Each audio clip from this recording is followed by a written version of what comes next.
Satu unit mobil minibus yang saat ini menjadi sitaan Jaksa Penuntut Umum Kejati Sumsel pada kasus korupsi PDPDE akhirnya digugat pihak leasing karena mobil tersebut belum lunas.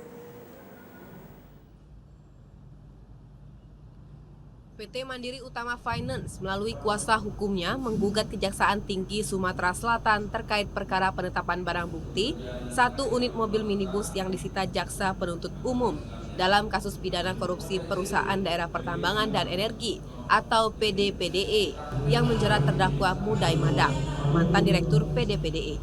Sidang lanjutan terkait kasus gugatan PT Mandiri Utama Finance melalui kuasa hukumnya menghadirkan sejumlah saksi. Saksi-saksi ini terdiri dari 4 orang, 2 saksi dari penggugat dan 2 saksi dari tergugat. Saat dikonfirmasi kuasa hukum penggugat, Iir Sugiarto mengatakan bahwa pihaknya mengalami kerugian lebih kurang sebesar 500 juta. Ya, jadi tadi kita sudah mendengarkan baik dari saksi yang kami ajukan maupun saksi termohon.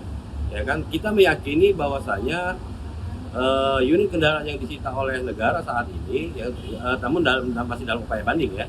Mulai mana masih dalam upaya banding, artinya putusan belum inkrah. Nah, kita meyakini itu adalah kerugian dari kami bila mana itu disita oleh negara, karena itu masih milik dari pemohon hari ini. Sementara itu, pihak tergugat menilai gugatan yang dilakukan PT Mandiri Utama Finance melalui kuasa hukumnya masih terlalu prematur.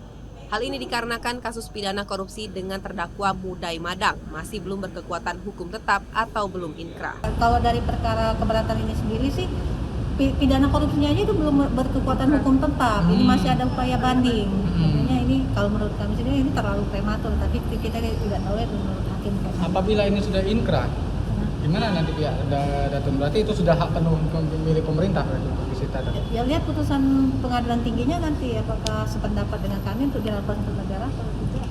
Ada perma yang terbaru tahun 2022. Memang kalau ada pemilik pihak ketiga yang beretikat baik, yang masih terkait tentang barang bukti boleh mengajukan keberatan ini maksimal 3 bulan setelah perkara dinyatakan inkrah. Tim Liputan TVRI Sumatera Selatan melaporkan.